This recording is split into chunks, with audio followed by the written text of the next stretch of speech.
Hot అంశాలపై debate news బెంచ్కి స్వాగతం. అన్న వదిలిన బాణం ఎదురు తిరిగి ఇప్పుడు అన్న వెంటాడుతోంది. అయితే షర్మిల పీసీసీ చీఫ్గా బాధ్యతలు స్వీకరించాక ఒక విచిత్రమైన పరిస్థితి ఏంటంటే ఆవిడ అన్ని పార్టీలను విమర్శిస్తోంది. సరే, కాంగ్రెస్ను విమర్శించదు కాబట్టి తెలుగుదేశం పార్టీని, భారతీయ జనతా పార్టీని, వైఎస్ఆర్ కాంగ్రెస్ పార్టీని ముగ్గురి మీద విరుచుకుపడుతోంది. అయితే పూర్తిగా స్పందిస్తోంది, ప్రతి అంశానికి తీవ్రంగా వ్యాఖ్యానిస్తోంది వైఎస్ఆర్ కాంగ్రెస్ పార్టీ మాత్రమే. తెలుగుదేశం పార్టీ మౌనం వహిస్తోంది, భారతీయ జనతా పార్టీ అసలు పట్టించుకోవటం లేదు. ఏం జరుగుతోంది ఆంధ్రప్రదేశ్లో రాజకీయం అన్నదే ఒక పెద్ద సందేహం. కొద్దిసేపటి క్రితం ఇండియా టుడే కాంక్లేవ్ తిరుపతిలో జరిగిన దాంట్లో రాజ్దీప్ సర్దేశాయ్తో మాట్లాడినటువంటి జగన్మోహన్ రెడ్డి షర్మిల అంశం మీదన తన అభిప్రాయాన్ని చెప్పారు. కాంగ్రెస్ పార్టీ విభజించి పాలించు అన్నటువంటి విధానాన్ని అనుసరిస్తుంది.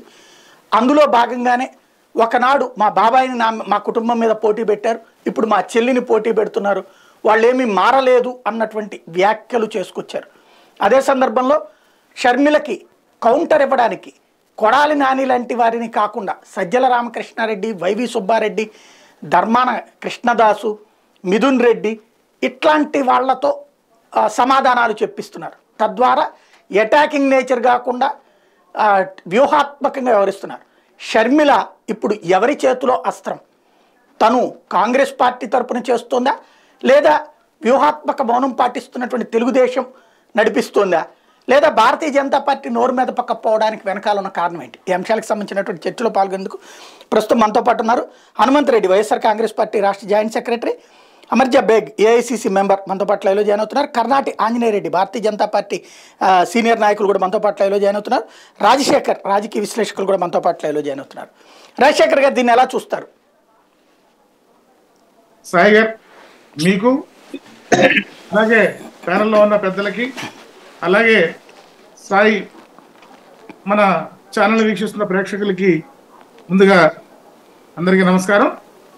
ఏదైతే ఇప్పుడు జరుగుతున్న ఈ షర్మిల గారి ఉదంతం ఏదైతే ఉందో దీని మీద మనం రాష్ట్ర వ్యాప్తంగా చర్చ బాగా నడుస్తుంది. ఎందుకంటే మీడియాలో అసలు కాంగ్రెస్ పార్టీ అంటే ఇదివరకు అసలు పట్టించుకునే పరిస్థితి లేదు. అసలు డిబేట్ లో పిలవడం మానేసి 10 ఏళ్ళు అయిపోయింది, ఇప్పుడే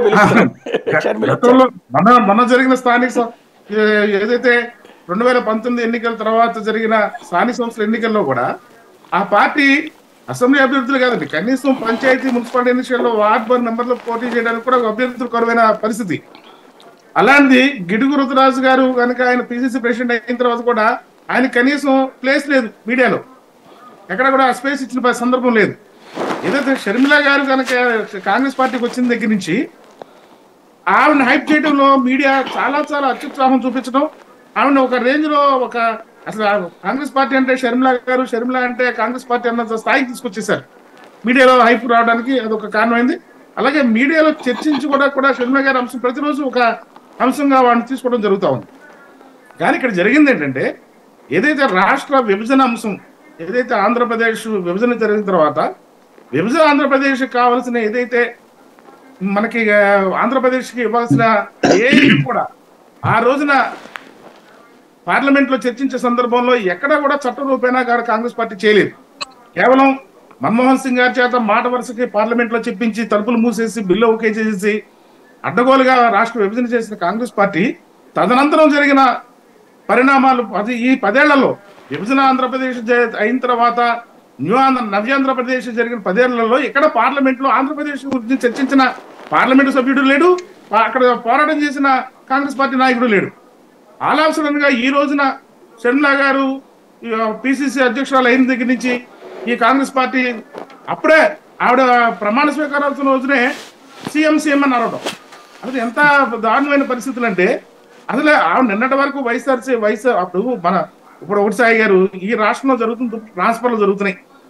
ఇదివరకు మన ప్రభుత్వ ఉద్యోగాల్లోనే ట్రాన్స్ఫర్లు చూసేవాళ్ళం, ఇప్పుడు రాజకీయాల్లో ట్రాన్స్ఫర్లు ఏమో స్టార్ట్ అయింది. వైసీపీ వాళ్ళు ఏదైతే అధిష్టానం నిర్ణయించుకుని 3 నెలలు ముందుగానే స్వయం సంక్షోభం తెచ్చుకుని ఈ రోజున జగన్మోహన్ రెడ్డి గారు ఈ ట్రాన్స్ఫర్లకి తెరలేపారు.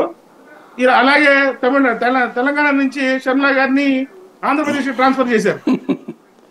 ఇక్కడ ట్రాన్స్ఫర్ చేసిన రోజు నుంచి ఆవిడ ఏదైనా విధంగా ఓన్ చేసుకుని ఆవిడ నాయకత్వంలో కాంగ్రెస్ పార్టీ ముందుకెళ్తున్నట్టు కాంగ్రెస్ పార్టీ నాయకులు ఈ ప్రతిరోజు ప్రకటనలు ఇవ్వడం. కానీ అసలు ముఖ్యమంత్రి ఎవరైనా చర్చ కూడా జరుగుతుంది. ఈ ముఖ్యమంత్రి షర్మిల గారా, లేకపోతే తులసిరెడ్డి గారా, లేకపోతే ఆ, రఘునాథ్ రెడ్డి గారు అనే దాని గురించి కూడా రఘువీరారెడ్డి గారు.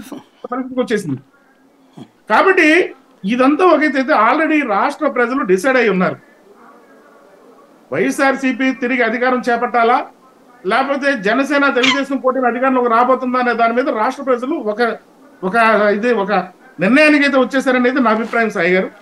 ఇంకోటి ఏంటంటే షర్మిల ఈ నిర్ణయాన్ని మారుస్తుందా? ఏదండి షర్మిల ఈ నిర్ణయాన్ని మార్చగలుగుతుందా? అంటే అది ఇంపాసిబుల్ అండి. ఇప్పుడు నేను చెప్పాను కదా, ఈ చర్చించుకోవడానికి, మీడియాలో చర్చించుకోవడానికి, లేకపోతే కొద్దిగా ఆ కాంగ్రెస్ పార్టీలో నిశ్చేషమైన శ్రేణులు కొద్దిగా ఉత్సాహంగా మళ్ళా మేము ఉన్నాము అని చెప్పుకోవడానికి షర్మిలా గారి యొక్క ఎంట్రీ పనికి వస్తుంది. కానీ దరిదాపుల్లో కాంగ్రెస్ పార్టీ ఈ రాష్ట్రంలో అధికారంలోకి వచ్చే పరిస్థితి అయితే నాకైతే కనపడతలేదు. ఇది నా వ్యక్తిగత అభిప్రాయం. అంటే తెలుగుదేశం ఎందుకని స్పందించట్లేదు అనుకుంటున్నారు? ఇప్పుడు ఏదో విధంగా అన్నా చెల్లెళ్ళ మధ్యన వైరం వచ్చిన తర్వాత రాజకీయ వైరంగా మారింది. ముందుగా కుటుంబ వైరం అన్నారు, తర్వాత రాజకీయ వైరంగా మారింది. ఇప్పుడు డైరెక్ట్ గా ఫేస్ టు ఫేస్ షర్మిలా గారు జగన్ గారి మీదగా ఎక్కుపెట్టిన బాణంగా మారారు. కాంగ్రెస్ పార్టీ ఎక్కుపెట్టిన బాణం షర్మిలా గారిగా జగన్మోహన్ రెడ్డి గారి మీదకి దూసుకెళ్తున్నారు. కాబట్టి అన్నా చెల్లెల మధ్యన వైరంలో మధ్యలో మనకి తెలుగుదేశాన్ని కూడా విమర్శిస్తోంది కదా ఆవిడ, బీజేపీని విమర్శిస్తోంది, తెలుగుదేశాన్ని విమర్శిస్తుంది. వాళ్ళు లైట్ తీసుకుంటున్నారు. తెలుగుదేశం పార్టీ ఇప్పుడు షర్మిలా గారికి కనుక ఇంపార్టెన్స్ ఇచ్చుంటే ఇప్పుడు ఖచ్చితంగా ఏదైతే ఆరోపణలు ఉన్నాయో ఆరోపణలు కేవలం వీళ్ళు పైన విమర్శలు చేసినప్పుడు ఇప్పుడు అన్న చెల్లెల మధ్యన వైరాన్ని ఏ రకంగా చూస్తున్నారు? ఈ కేవలం వీళ్ళిద్దరి మధ్యన ఒక అంగీకారం ఉంది కాబట్టి షర్మిలా గారు కావాలనే బయటకు వచ్చింది అని అదే అలా అనుకుంటున్నారు. తెలుగుదేశం వైపు నుంచి కూడా అదే విమర్శ వస్తుంది. తెలుగుదేశం మాట్లాడితే తెలుగుదేశం పంపించిన మనిషి అని వస్తుందని మనుషులు వస్తుంది. కాబట్టి వాళ్ళు ఏంటంటే టేక్ ఇట్ ఈజీగా తీసుకున్నారు షర్మిలా గారిని. మీరు షర్మిలా గారు ఇంకో విషయం కూడా, షర్మిలా గారు ఆవిడ యొక్క పదవి ప్రమాణ స్వీకారోత్సవంలో కనీసం మన పవన్ కళ్యాణ్ గారు ఊసేత్తలేదు, ఆవిడ జనసేన ఊసేత్తలేదు. బీజేపీ గురించి బీజేపీని అంటగాగుతున్న వైసీపీ టీడీపీ అని విమర్శించారు కానీ అసలు బీజేపీ మిత్రపక్షంగా ఉన్న జనసేన గురించి ఒక కామెంట్ కూడా చేయలేదు. కాబట్టి కొన్ని సందర్భాల్లో కొన్ని రాజకీయ వ్యూహాలు అనేవి ఉంటాయి. చంద్రబాబు నాయుడు గారు రాజకీయ వ్యూహం నడపడంలో దిట్ట అయినా ఏదైతే ఇప్పుడున్న వాళ్ళ పరిస్థితి కొద్దిగా స్ట్రాంగ్ గా ప్రజల్లో వచ్చేటప్పటికి ఒక విషయం మాత్రం సాయి గారికి మనం చెప్పేవలసింది ఏంటంటే ఇందాక చెప్పినట్టుగా రాష్ట్ర ప్రజలు డిసైడ్ అయి ఉన్నారు, అటు వైఎస్ఆర్సీపీనా ఇటు తెలుగుదేశం జనసేన కూటమి అనేది. ఇప్పుడు జరుగుతున్న చర్చ ఏంటంటే షర్మిల గారు థర్డ్ ఫ్రంట్ గా వచ్చి కాంగ్రెస్ పార్టీని మళ్ళీ మేము ఉన్నామని చెప్పడం కోసం ఆవిడ లైన్ లోకి వచ్చిందే కానీ ఆవిడ ప్రభావం ఎట్టి పరిస్థితుల్లోనూ ఈ రెండు కూటమిల మీద పడదు. సింగిల్ గానే వైఎస్ఆర్సీపీ పెరుగుతుంది కాబట్టి కూటమి అనేది ఈ రెండు ఉంటాయి. వాళ్ళు ఇప్పుడు ఆలోచించేది ఏంటంటే మనం రేపొద్దున ఈ సీట్ల పంపకం విషయంలో మన అభ్యర్థులు ఏ విధంగా ప్రకటించుకోవాలి, సొంత పార్టీ నాయకుల్ని ఏ విధంగా బుజ్జగించుకోవాలనే దాని మీద ఉంది. ఇంకో రెండోది ఏంటంటే వాళ్ళు ఆలోచించేది బీజేపీని మనం ఎలా కలుపుకున్న తర్వాత వాళ్ళకి ఎన్ని సీట్లు కేటాయించాలనే దాని మీద చర్చ నడుస్తుంది. కానీ షర్మిలా గురించి ఆలోచించుకునే టైము చంద్రబాబు నాయుడు గారికి కానీ లేకపోతే జనసేన కూటమి కానీ ఉండదు. రైట్. బేగ్ గారు, ఇవాళ కాంగ్రెస్ పార్టీ ఉద్దేశం ఏంటి? అధికారంలోకి రావడమా లేదా జగన్ని గద్దెదించడమా, తెలుగుదేశాన్ని అధికారంలోకి తీసుకురావడమా? మీది ఆడియో మ్యూట్లో ఉన్నట్టుంది చూడండి.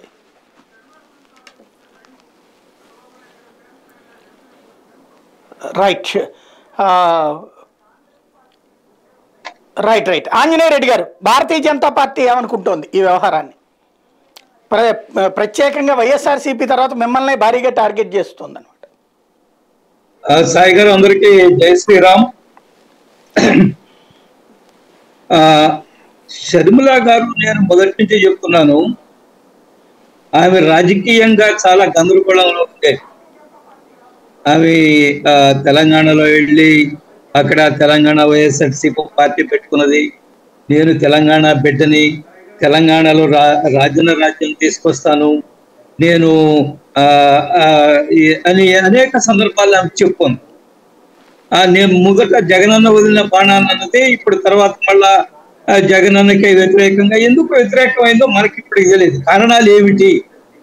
వాళ్ళ కుటుంబ గొడవల వలన, లేకపోతే ఈరోజు ఆమె మాట్లాడే ప్రత్యేక హోదా తీసుకురాలేకపోయాడన్నా, లేదా అన్నగారి పరిపాలన మీద ఏదన్నా సరిగా పరిపాలన లేదు, ప్రజలకు న్యాయం జరగడం లేదు, ఆ కారణంగా ఏమన్నా జగనన్న తోటి డిఫర్ అయ్యారా వారి తల్లి గారు కూడా జగన్మోహన్ రెడ్డి గారితో డిఫర్ వెళ్ళి అక్కడ తెలంగాణలో పార్టీ పెట్టుకొని వారి తల్లి గారు మద్దతు కుమార్తెకే ఇచ్చింది, షర్మిలమ్మకే ఇచ్చింది. మళ్ళా సడన్ గా అక్కడ పార్టీని ఆమె ఒక సందర్భంలో చెప్పింది. ఏం చెప్పిందంటే కాంగ్రెస్ పార్టీని తెలుగుదేశానికి అమ్మేశారని కూడా వ్యాఖ్యలు చేసింది. తెలుగుదేశానికి కాంగ్రెస్ పార్టీ ఊడిగం చేస్తుందని కూడా వ్యాఖ్యలు చేసింది. ఆ కాంగ్రెస్ పార్టీకే ఆమె ఈరోజు ఆంధ్రప్రదేశ్ అధ్యక్షురాలుగా వచ్చింది. ఆమె తెలంగాణలో ఉన్నప్పుడు ఏం చెప్పిందంటే పార్టీని నేను వైఎస్ఆర్సీపీ తెలంగాణ పార్టీని నేను మూసేయను, నేను లేకపోయినా ఆ పార్టీ కొనసాగుతుందని చెప్పారు. కానీ ఉన్నట్టుండి ఆమె ఎందుకనో మళ్ళీ ఆ పార్టీని తీసుకెళ్లి వైసీపీలో కాంగ్రెస్ పార్టీలో వినియోగం చేయడం, ఢిల్లీ వెళ్ళడము, ఆంధ్రప్రదేశ్ రాష్ట్ర అధ్యక్షురాలుగా రావడము, ఈ పరిణామాలంతా మనం చూసాం. ఇది చాలా గందరగోళంగా ఆమె రాజకీయ జీవితానికి సంబంధించిన గందరగోళమైన పరిణామాలు. కానీ ఈరోజు ఆమె ఆంధ్రప్రదేశ్ రాష్ట్ర అధ్యక్షురాలుగా వచ్చింది. ఆమె ఇంకా నేను ఎవరికి భయపడను, నేను మా సొంత అన్న అయినప్పటికీ కూడా నేను విమర్శలు తగ్గించను, నేను అసలైన కాంగ్రెస్ ప్రతినిధిని, కాంగ్రెస్ అధ్యక్షురాలని, ఈ కాంగ్రెస్ పార్టీని రాష్ట్రంలో అధికారానికి తీసుకొస్తానన్నంత కాన్ఫిడెంట్ గా ఈరోజు ఆమె అన్ని రకాల విమర్శలు చేస్తుంది. ఆమె ఒక సంవత్సరం ముందు ఏ రోజు బీజేపీ గురించి కానీ లేదా ఇంకా ఎవరి గురించి కానీ మాట్లాడిన సందర్భాలు ఏమి లేవు. ఆమె సడన్ గా ఈ రోజు ఆమె రాజకీయ భవిష్యత్తు కోసము లేదా ఆమె యొక్క నాయకత్వాన్ని పెంచుకోవడం కోసము ఈ రోజు ఆమె రకరకాలుగా మాట్లాడుతుంది. ఆమెకు ఎందుకు ప్రాధాన్యత వచ్చింది? జగన్మోహన్ రెడ్డి గారి చెల్లెలైనందువల్ల ప్రాధాన్యత వచ్చింది. ఆమె ఇంకెవరో మహిళ అయ్యుండి రాష్ట్ర అధ్యక్షురాలుగా కాంగ్రెస్ పార్టీకి వచ్చి ఎవరు పట్టించుకునేవాళ్ళు కాదు. లేదా మీడియా కానీ, సోషల్ మీడియా లేదా ఎలక్ట్రానిక్ ప్రింట్ మీడియా కూడా పెద్దగా ఆమెకు ప్రాధాన్యత ఇస్తుండేవాళ్ళు కాదు. ఆమెకు ఎందుకు ప్రాధాన్యత ఇస్తున్నారంటే ఆమె జగన్మోహన్ రెడ్డి గారి చెల్లెలు కావడము, సంవత్సరం క్రిందటి వరకు జగన్మోహన్ రెడ్డి గారితో ఉండడము, అంతకుముందు జగనన్న వదిలిన ప్రాణాన్ని అని చెప్పడము. జగన్మోహన్ రెడ్డి గారి చెల్లెల కన్నా ముందు వైఎస్ రాజశేఖర రెడ్డి గారి కూతురు సార్. ఒక్క నిమిషం అయ్యాక మీకు మీ టైం ఇచ్చినప్పుడు మీరు చెప్తారు, మీరు ఇచ్చినప్పుడు మాట్లాడండి మేడం, ప్లీజ్ ప్లీజ్. అందరికీ తెలిసిందే కదా, రాజశేఖర రెడ్డి గారి కూతురు రాజన్న రాజ్యం చేస్తానని తెలంగాణకి వెళ్ళారు కదా. మళ్ళీ ఇప్పుడు ఆంధ్రప్రదేశ్కి వచ్చి ఏ రాజ్యం తీసుకొస్తారో మనం చూడాల్సింది. రాజన్న రాజ్యం చేస్తారా, రాహుల్ గాంధీ రాజ్యం చేస్తారా, శ్రీమతి ఇందిరాగాంధీ గారు రాజ్యం చేస్తారా, మనం వేచి చూడాల్సింది. అందువల్ల సహజంగానే ఆమె చెల్లెలు కావడం వల్ల, ముఖ్యమంత్రి గారి చెల్లెలు కావడం వల్ల ఆమె ప్రాధాన్యత సంతరించుకుంటుంది. వార్తా పత్రికలు లేదా media, electronic and print media ఆమెకి ప్రాధాన్యత ఇస్తారు. ఆమె చేస్తున్న విమర్శలకు కూడా ప్రాధాన్యత వస్తారు. ఎందుకంటే ఆమె ముఖ్యమంత్రి గారి చెల్లెలు. కానీ ఏమి చేసినప్పుడు కూడా ఈ రాష్ట్రంలో నెక్స్ట్ స్టెప్ ఏమిటి? ఇండియా అలయన్స్ ఉంది కదా, భారతదేశంలో ఇండియా అలయన్స్, అదే గమండి అలయన్స్ అని చెప్తుంటారు మా ప్రధానమంత్రి గారు. ఇండియా అలయన్స్ ఇక్కడ ఉండే సిపిఐ, సిపిఎం కూడా కలుపుకొని పోవాల్సి ఉంది. మరి ఏం జరుగుతుందో? సిపిఐ, సిపిఎం ఇండియా అలయన్స్ లో భాగంగా ఇక్కడ ఆంధ్రప్రదేశ్ లో కాంగ్రెస్ పార్టీతో కలుస్తారా లేదా వేచి చూడాలా. ఎందువల్లంటే కాంగ్రెస్ పార్టీ పరిస్థితి అసలు ఏం మాత్రం బాగలేదు. అంతకంటే దారుణంగా కమ్యూనిస్ట్ పార్టీల పరిస్థితి కూడా ఉంది. కాబట్టి వాళ్ళు కలుస్తారా లేదా చూడాల్సి ఉంది. ఏదేమైనా ఇది కేవలము కొంత హైప్, వార్తల్లో నిలవడానికి పనికొస్తుంది కానీ షర్మిలమ్మ గారు ఇంకా రాజకీయంగా ఏమైనా సాధిస్తానని అనుకోవడం లేదు. ఇది ఆల్మోస్ట్ ముగిసిన అధ్యాయం కాంగ్రెస్ పార్టీకి రాష్ట్రంలో. ఆ ముగిసిన అధ్యాయాన్ని తీసుకొస్తున్నారు. కానీ ఈ రోజు ఆమె ప్రత్యేక హోదా గురించి మాట్లాడుతుంది, అన్నగారి మీద విమర్శలు చేస్తుంది, చేసుకునేవాడు మాకు అర్థంతేలా. కానీ సంవత్సరం ముందు ఎందుకు విమర్శలు చేయాలా?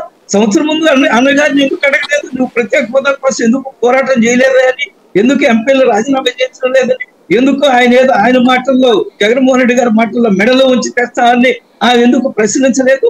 కాబట్టి సడన్ గా ఈ మార్పు ఎందుకు వచ్చింది? నేను ఒకటే ప్రశ్నిస్తున్నాను షర్మిలమ్మ గారు, మీరు మీ అన్నగారితో ఎందుకు డిఫర్ అయ్యారు? మీ ఆస్తులు గొడవ, రాజకీయాల గొడవ, లేదా ప్రజా సంక్షేమం కోసం మీ అన్నగారి సిద్ధాంతాలను వ్యతిరేకిస్తున్నారా? కారణం ఏమిటి? అది ప్రజలు తెలుసుకోవడంలో తప్పేం లేదు కదా. మీరు చెప్పడంలో తెలుసు, జగన్మోహన్ రెడ్డి గారు చెప్పడం లేదు. ఆయన ఎందుకు ఆయన చెల్లెలు ఆయనతో డిఫరెంట్ దూరంగా అయిపోయిందో. మీరు ఈ రోజు పార్టీ అధ్యక్షురాలుగా వచ్చారు, ఎందుకు ముఖ్యమంత్రి గారిని, జగన్మోహన్ రెడ్డి గారిని, సొంత అన్నగారిని వ్యతిరేకిస్తున్నారు? వాటికి కారణం ఏమిటి? ఎందుకు డిఫర్ అయి వచ్చారు? సంవత్సరం వరకు ఉన్నారు మీ అన్నగారితో. మరి ఇప్పుడు ఏది ఐడియాలజికల్ డిఫరెన్సెసా లేదా ఇంకేదో ఫైనాన్షియల్ ఆర్ ప్రాపర్టీస్ కి సంబంధించిన డిస్ప్యూటా? అది కూడా ప్రజలకు చెప్తే క్లారిటీ ఉంటుంది. నేను మొదటి చెప్తున్నాను, షర్మిల గారు రాజకీయంగా చాలా గందరగోళం ఉన్నారు, చాలా కన్ఫ్యూజ్ ఉన్నారు. ఆ కన్ఫ్యూజ్ ఇంకా కొనసాగుతుంది. రైట్. బేగ్ గారు, ఇవాళ కాంగ్రెస్ పార్టీ ఆలోచన ఏంటి? అధికారంలోకి రావాలనా, జగన్ని గద్దెదించాలనా, తెలుగుదేశం పార్టీని గద్దెనెక్కించాలనా? అందరికీ నమస్కారం అండి. ప్యానెల్లో ఉన్న వాళ్ళందరికీ కూడా పేరు పేరున నమస్కారాలు. జగన్మోహన్ రెడ్డి గారి కోసమో చంద్రబాబు నాయుడు గారి కోసమో కాంగ్రెస్ పార్టీ ఎప్పుడూ పని చేయలేదు, పని చేయదండి. ఇది ప్రజల కోసం పుట్టిన పార్టీ, ప్రజలకి సేవ చేయడం కోసం ఉన్న పార్టీ. కాంగ్రెస్ పార్టీలో షర్మిల గారు ఎందుకు వచ్చారు, దేనికి వచ్చారు, సాక్ష్యాలు కావాలి, ఆధారాలు కావాలి అని అడుగుతున్న సోకాల్డ్ నేతలందరూ కూడా ఇదే మాటను మీరు జగన్మోహన్ రెడ్డి గారికి ఎందుకు అడగట్లేదు? జగన్మోహన్ రెడ్డి గారిని ఎందుకు క్వశ్చన్ చేయట్లేదు? ఆమె అడుగుతున్న క్వశ్చన్స్ లో ఏం తప్పుందని మీరు ఇంత పెద్ద ప్రతిదీ ఆవిడ కన్ఫ్యూజన్ లో ఉన్నారు, ఆవిడ ఇదిలో ఉన్నారు, మీరు క్లారిటీగానే ఉన్నారు కదా. మీరు ఎందుకు మరి ఈ 5 సంవత్సరాల్లో మీరు ప్రత్యేక హోదా తేలేక ఎందుకు తీసుకురాలేకపోయారు? ఎందుకు రైల్వే జోన్ తీసుకురాలేకపోయారు? ఎందుకు విశాఖ హక్కు, ఆంధ్రుల హక్కు అన్నటువంటి విశాఖ స్టీల్ ప్లాంట్ ని ప్రైవేట్ పరం అవుతుంటే ఆపలేకపోయారు? ఎందుకు ఒక్క రాజధాని కట్టడానికే ఇన్ని తిప్పలు పడుతుంటే 3 రాజధానులను ప్రకటించి ఒక్క అడుగు కూడా ముందుకు ఎందుకు వేయలేకపోయారు? ఇలాంటి క్వశ్చన్స్ అన్ని కూడా మీరు ముందే ఈ 5 సంవత్సరాల నుంచి ఆవిడ వచ్చి అడగాలి, ఆవిడ ఎందుకు అడుగుతుంది అని క్వశ్చన్ చేస్తున్న నాయకులందరూ మీరెందుకు అడగలేదు? మీరెందుకు మాట్లాడలేదు? ఇక్కడ పాయింట్ ఏంటంటే, షర్మిల గారు రైజ్ చేస్తుంది అవి ఐడియాలజికల్ డిఫరెన్సెస్, దాంట్లో పాయింట్స్ని ఆవిడ అడగచ్చు, దాని గురించి అంటలేదు. ఇక్కడ పాయింట్ ఏంటంటే, మీరు అధికారంలోకి రావడమా, వేరే వాళ్ళని అధికారం నుంచి దించడమా, లేదా వేరే వాళ్ళని అధికారంలోకి తీసుకురావడమా? వేరే వాళ్ళని అధికారంలోకి దించో లేదంటే వేరే వాళ్ళని అధికారంలోకి పెడితే కాంగ్రెస్ పార్టీ ఉంటుందా సార్? కాంగ్రెస్ ఇప్పుడు కొన్ని చోట్ల ఐడియాలజికల్ పొత్తులు ఉంటాయి, లైక్ వెస్ట్ బెంగాల్, ఇవన్నీ కూడా అట్లాగే ఐడియాలజీని దేశవ్యాప్తంగా ప్రజలు నమ్ముతున్నారు. గత 10 సంవత్సరాలుగా చేసిన తప్పుని సరిదిద్దుకునే దిశలో భాగంగానే అటు కర్ణాటకలో గాని ఇటు తెలంగాణలో గాని కాంగ్రెస్ పార్టీ అధికారంలోకి వచ్చింది. దక్షిణాది రాష్ట్రాల్లో ఉన్న ప్రజలు ఉత్తరాది వారి ఆధిపత్యాన్ని సహించలేరు కాబట్టే ఇక్కడ కాంగ్రెస్ పార్టీని పట్టం కడుతున్నారు. అటు కర్ణాటక చూడొచ్చు, ఇటు తెలంగాణ చూడొచ్చు. ఈ రెండు చూసిన తర్వాత ఆంధ్ర రాష్ట్ర ప్రజలు కూడా కాంగ్రెస్ పార్టీ అధికారంలో ఉంటే బాగుంటుంది, కాంగ్రెస్ పార్టీ అధికారంలో ఉంటేనే అందరికి మేలు జరుగుతుంది, పేద బడుగు బలహీన వర్గాలు బాగుండాలంటే కాంగ్రెస్ పార్టీ రావాలి, కాంగ్రెస్ పార్టీ కావాలి అని కోరుకుంటున్నారు. అదే నినాదంతో మార్పు రావాలి, కాంగ్రెస్ కావాలి అనే నినాదంతోనే మేము ప్రజల్లోకి వెళ్తున్నాము.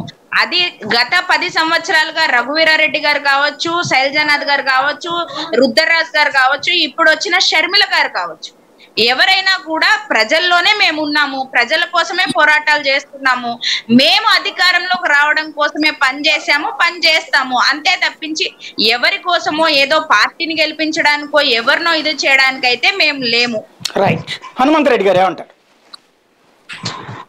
ముందుగా జర్నలిస్ట్ స్థాయి ప్రేక్షకులకు మరియు మీకు ప్యానల్ 2 సభ్యులకు అందరికీ నమస్కారం సార్. చెమ్లమ్మ గారు ఏదైతే రాజకీయంగా విమర్శ చేస్తున్నారో, నిన్న పలాసలో ఏదైతే శ్రీకాకుళం జిల్లాలో ఒక విమర్శ చేసి ఏం చేశారు అభివృద్ధి అంటే, ఆమెకు పచ్చ కామెరలు అవుతుంది కాబట్టి అభివృద్ధి కనపడడంలా. ఎందుకనంటే అక్కడే ఉద్దానం శాశ్వత పరిష్కారం, ఉద్దానం సమస్య, ఉద్దానంలో కిడ్నీ సమస్యకు శాశ్వత పరిష్కారంగా అక్కడ కట్టిన హాస్పిటల్ కానీ అక్కడ సంబంధించిన ప్రజలకు తాగునీరు అందించిన ప్రాజెక్టులో కానీ ఆమె కనిపించినట్లేదు. ఎందుకంటే ఆమె ఈనాడు పేపరో ఆంధ్రజ్యోతి పేపరో చదువుతోంది కాబట్టి ఆ స్క్రిప్ట్ తీసుకొని వచ్చి మాట్లాడుతూ ఉంది. ప్రజల దగ్గరికి వెళ్ళి ప్రతి ఊర్లో జరిగిన గ్రామ సచివాలయాలు కానీ, ప్రభుత్వాన్ని ప్రజల దగ్గరికి తీసుకొచ్చిన సంక్షేమ కార్యక్రమాలు కానీ, రైతు భరోసా కేంద్రాలు కానీ, లేకుంటే గ్రామీణ హెల్త్ సెంటర్ల ద్వారా ప్రజల దగ్గరికే ఫ్యామిలీ డాక్టర్ కాన్సెప్ట్ తీసుకొచ్చిందంతా. ఇదంతా ఏదైతే పేద ప్రజలకు ఖచ్చితంగా పేద ప్రజల పిల్లలకు ఖచ్చితంగా ఇంగ్లీష్ మీడియం స్కూల్ అంటే పెత్తందారుల పిల్లలు ఏ విధంగా చదువుతున్నారో పేదవారి పిల్లలకు కూడా నాణ్యమైన విద్య అందించాలనే దిశగా ఏదైతే ఈ రోజు నాడు నేడు ద్వారా స్కూళ్ళను కానీ హాస్పిటల్ను కానీ అభివృద్ధి చేసిన విషయం శర్మిలమ్మ గారు ఇప్పుడే వచ్చి ఒక వారం రోజులు అయింది కాబట్టి ఇంకా తెలిసినట్లేదు. ఈనాడు పేపర్ ఆంధ్రజ్యోతి పేపరే చదువుతా ఉన్నట్టుంది. ఆ పేపర్ కాకుండా ప్రజల దగ్గర చూసి సాక్షి సార్ నేనేమంటా అంటే, ఇప్పుడు ఆమె మాట్లాడే మాట, ప్రతి మాట ఈనాడు పేపర్లో ఆంధ్రజ్యోతి పేపర్లో వచ్చే మాటలే మాట్లాడుతుంది తప్ప ఆమె నిజంగా చూసి నిజంగా ఈ రాష్ట్రంలో తిరిగి సమస్యల పట్ల ఆమె అవగాహన పెంచుకొని జగన్మోహన్ రెడ్డి గారిని ఎవరైనా ప్రశ్నించవచ్చు. నేను తప్పని చెప్పట్లేదు, కానీ ఇవన్నీ ఏం చేయలేదని చెప్పడం తప్పు అంటున్నా. పలాసలోకి వెళ్ళినప్పుడు అక్కడ కిడ్నీ రీసెర్చ్ సెంటర్ చేశారు. వాళ్ళ దాన్ని ఒప్పుకోవాలి కదా. అక్కడ ఉండే ఆ ప్రాంత ప్రజలతో మాట్లాడి మాకు ఇది చేయలేదని వాళ్ళ ద్వారా చెప్పిస్తే మంచిదే, దాంట్లో ఎటువంటి అభ్యంతరం లేదు. జగన్మోహన్ రెడ్డి గారిని మాట్లాడితే నిర్మాణాత్మకంగా మాట్లాడితే మేము ఎక్కడ అభ్యంతరం చేయడంలే. అలా కాకుండా ఎవరో చెప్పినట్టుగా మాట్లాడడం వల్ల షర్మిలమ్మ గారు తెలంగాణలో ఏం మాట్లాడారు, తెలంగాణ పార్టీ పెట్టినప్పుడు ఏం మాట్లాడారు, వైఎస్ఆర్టీపీ పెట్టినప్పుడు ఏం మాట్లాడారు, ఆ తర్వాత కాంగ్రెస్ పార్టీలోకి కలవనని చెప్పారు ఎలక్షన్ల ముందర, నేను అన్ని సీట్లలో పోటీ చేస్తానన్నారు. ఆ తర్వాత నేను మళ్ళా మా నాన్నకి ఇంపార్ట్ అయినటువంటి శ్రీనివాసరెడ్డి గారు పోటీ చేస్తున్నారు కాబట్టి అక్కడ పోటీ చేయడం లేదని చెప్పారు. ఇలా నిలకడలేని మనస్తత్వంతో షర్మిలమ్మ గారు ఉన్నారు కాబట్టి రేపు ఆడేం చెప్పారు, ప్రతిపక్ష ఓట్లు చీల్చవద్దు కాబట్టి, ప్రభుత్వ వ్యతిరేక ఓట్లు చీల్చొద్దు కాబట్టి కాంగ్రెస్ పార్టీకి అనుకూలంగా ఉండాలనుకుంటున్నాడు, కాంగ్రెస్ పార్టీకి సపోర్ట్ చేస్తున్నా అంటారు. రేపు ఎలక్షన్ల ముందర నేను ఎలాగూ ప్రభుత్వ వ్యతిరేక ఓటును చీల్చకూడదు కాబట్టి తెలుగుదేశం పార్టీకి అనుకూలంగా ఉండాలనుకుంటున్నాను. కాంగ్రెస్ పార్టీ ఎప్పుడో 2018లోనే కాంగ్రెస్ పార్టీ తెలుగుదేశం పార్టీ కలిసి పోటీ చేశాయి, ఇప్పటికి కూడా కలిసే ఉన్నాయి. ఆ పార్టీ నేతలతో చంద్రబాబు నాయుడు గారు కాంగ్రెస్ పార్టీ నేతలతో మరియు బీజేపీ నేతలతో ఇద్దరు నేతలతో టచ్ లో ఉన్నారు. ఈ ప్రభుత్వ వ్యతిరేక ఓటే ఈ రాష్ట్రంలో ముఖ్యమంత్రి జగన్మోహన్ రెడ్డి గారి పాలనే బాగాలేకుండంటే చంద్రబాబు నాయుడు గారు 14 సంవత్సరాలు సీఎం గా పనిచేసి ఇన్ని పార్టీల చుట్టూ తిరుగుతాడా? అంటే జగన్మోహన్ రెడ్డి గారు ఈ రాష్ట్రంలో చేసిన సంక్షేమ కార్యక్రమాలు కానీ అభివృద్ధులు కానీ ప్రజలకు అందుబాటులో ఉన్నారు కాబట్టి దాన్ని తట్టుకోలేక అన్ని పార్టీలతో కలుస్తా ఉన్నాడు, అబద్ధ ప్రచారాలు అందరితో చెప్పిస్తా ఉన్నాడు. చెప్పి ప్రజలు న్యాయ నిర్ణేతలు జగన్మోహన్ రెడ్డి గారు నిన్న సభలో కూడా చెప్పడం జరిగింది, నాకు స్టార్ క్యాంపెయినర్లు ఎవరు లేరు, కాంగ్రెస్ పార్టీలో బీజేపీ పార్టీలో షర్మిలని తెలుగుదేశం పార్టీ ప్రయోగిస్తోందని లేకపోతే వాళ్ళ పత్రికలు చూసి ఆమె ఇన్స్పైర్ అవుతుంది అనుకుంటున్నారా? నేనేమంటే తెలుగుదేశం పార్టీ చంద్రబాబు నాయుడు గారు మాట్లాడిన తర్వాతే ఆమెను ఆంధ్రప్రదేశ్ అధ్యక్షురాలుగా నియమించారనే విషయం మాకు వచ్చిన సమాచారం. ఆమె తెలుగుదేశం చంద్రబాబు నాయుడు గారికి అనుకూలంగానే ఇప్పుడు ఈ రాష్ట్రంలోకి వచ్చి మాట్లాడుతున్న ప్రతి మాట, ఆమె మాట్లాడే ప్రతి మాట తెలుగుదేశం పార్టీకి అనుకూలంగానే మాట్లాడుతున్నారు తప్ప ఆమె వ్యక్తిగతంగా ప్రయోజనం అంటే ఇప్పుడు ఆమె మాట్లాడిన మాటల్లో క్రిస్టియన్ సార్ జగన్మోహన్ రెడ్డి గారు ఎక్కడైనా మతం గురించి కులం గురించి మాట్లాడారా? అన్ని కులాలు ఒక ముఖ్యమంత్రి అభ్యర్థిగా ఉన్న తర్వాత ఆయన ముఖ్యమంత్రిగా ఉన్నారు కాబట్టి అన్ని మతాలను అన్ని కులాలను ప్రాంతాలను కానీ వేరుగా చూడడం లేదు. ఆమె వచ్చి క్రిస్టియన్ అని జగన్ రెడ్డి అని ఈ మాటలు దేన్ని సూచిస్తాయి అంటున్నా. ప్రజలు కూడా విఘ్నులు కదా, క్రిస్టియన్ ఎందుకు మాట్లాడుతుంది ఆమె? నేనంటున్నా అదే క్రిస్టియన్ అనాల్సిన అవసరం ఏముంది అంటున్నా. క్రిస్టియన్ అని ఆమె చెప్తేనేనా? క్రిస్టియన్ అని ఎక్కడన్నా ఆమె చెప్పాలనే కులాల మధ్య మతాల మధ్య చిచ్చు పెట్టాలనే కదా ఆమె మాట్లాడిన మాటలు అంటున్నా. ఇంతకుముందు తెలియదా ఆయన ఎవరు జగన్మోహన్ రెడ్డి అనేది? ఇప్పుడు ఆ పదాన్ని పలకాల్సిన అవసరం ఏముంది అంటున్నా.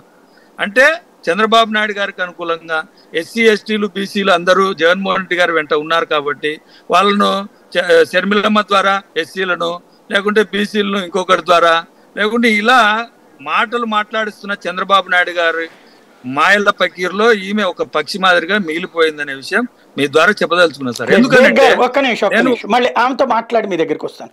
కాంగ్రెస్ వర్షన్ తీసుకుని బేగర్ మీరేమంటారు? అది నిజమేన అనుకుంటున్నారా? వాళ్ళ ఆలోచన ధోరణండి. ఇందాక రావుడ ఈనాడు ఆంధ్రజ్యోతి పేపర్ చదివి ఎట్లా మాట్లాడిందంటారు, వైఎస్ఆర్సీపీ వాళ్ళందరూ కూడా సాక్షి పేపర్ చదివి సాక్షి టీవీ చూసి అందులో ఏమొచ్చిందో ఆ స్క్రిప్ట్ లో ఏం రాశారో అదే స్క్రిప్ట్ వచ్చి టీవీల ముందు మీడియాల ముందు మాట్లాడతారు.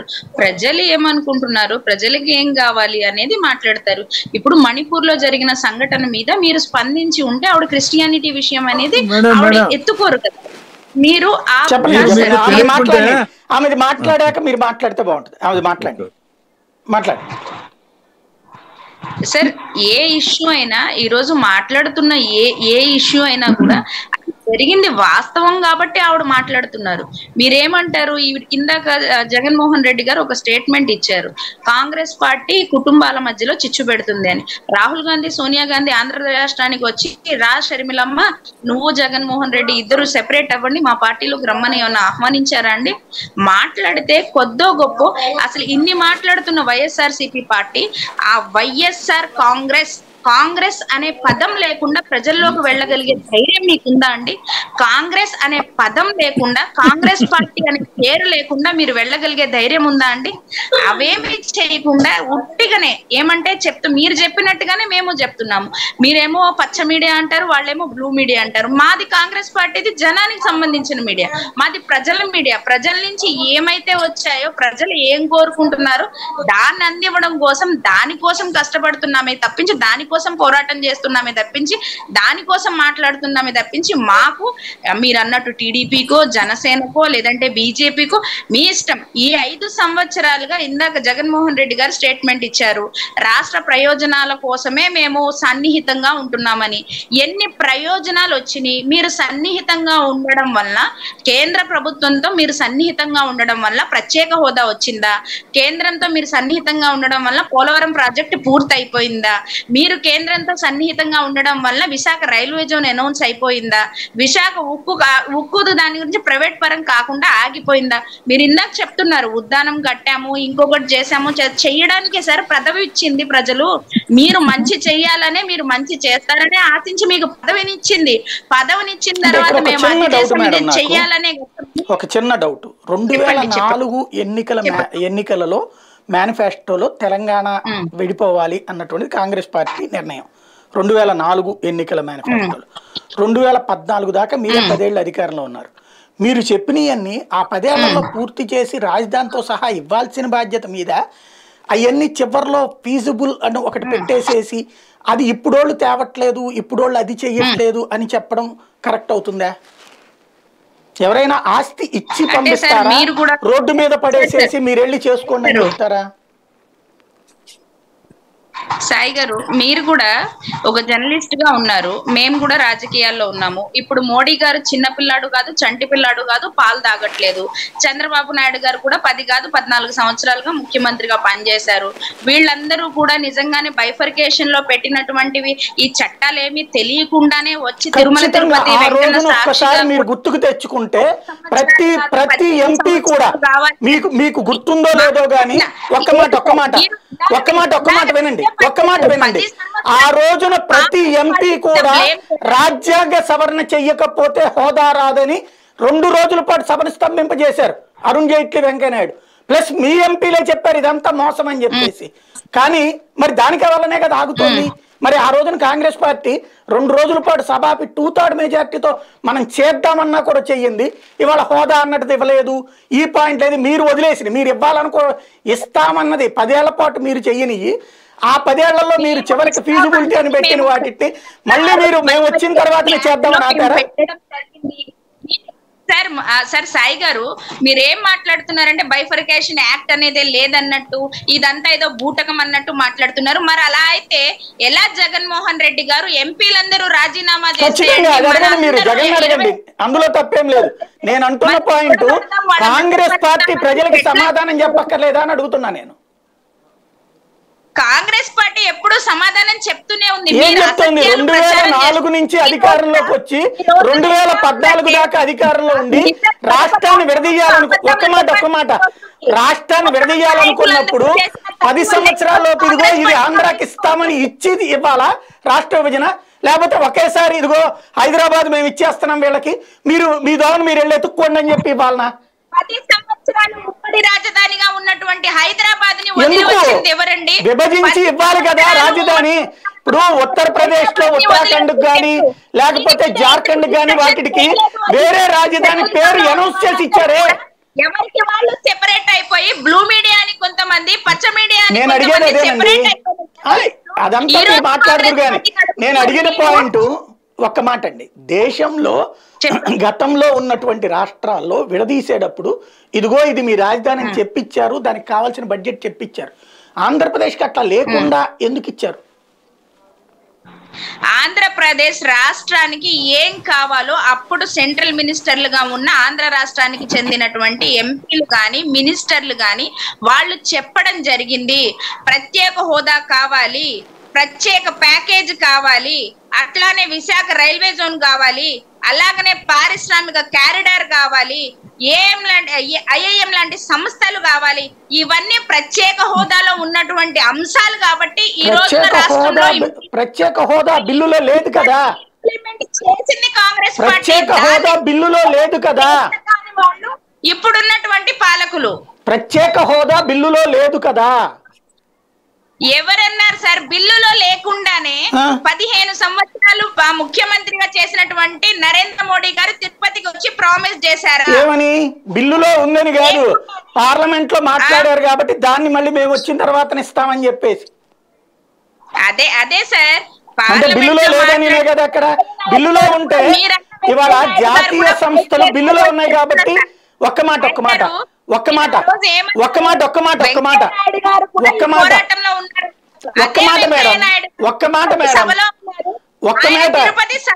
వాళ్ళు ఫెయిల్ అయ్యారనే చెప్తోంది, వాళ్ళు ఇవ్వలేదనే చెప్తోంది. ఇక్కడ పాయింట్ ఏంటంటే విభజన చట్టంలో ఉన్న సంస్థలన్నీ ఇస్తున్నారు సచ్చినట్టు, హోదా పెట్టకపోవడం కదా మైనస్.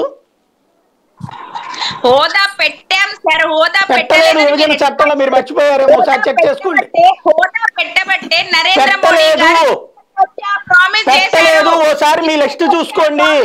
కేవలం పార్లమెంట్ లో స్పీచ్ లో చెప్పారు, పెట్టమని మొత్తుకున్న 2 రోజుల పాటు సభని స్టార్ట్ చేసినా పెట్టలేదు.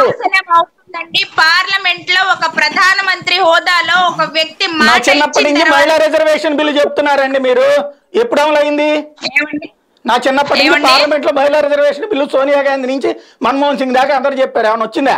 పార్లమెంట్ లో ఉపన్యాసాలు చాలా ఇస్తాం, అవన్నీ లెక్కలోకి రావు, బిల్లులో ఉండాలి.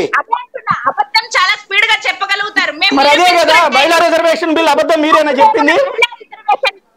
ఈ రోజు మహిళలకి స్థానిక సంస్థల్లో 50% అది కేంద్రాన్ని కాదు, కేంద్రాన్ని కాదు, అది తప్పు, అబద్ధం అబద్ధం అబద్ధం. అది ఇక్కడ ఎన్టీ రామారావు పెట్టారు, వివిధ రాష్ట్రాల్లో రాష్ట్ర ప్రభుత్వాలు పెట్టాయి. స్థానిక సంస్థల్లో మహిళా రిజర్వేషన్ కేంద్రాన్ని కాదు, అది స్థానిక సంస్థల్లో 50% రిజర్వేషన్ ఇచ్చింది కాంగ్రెస్. కేంద్రాన్ని కాదు, అది అబద్ధం.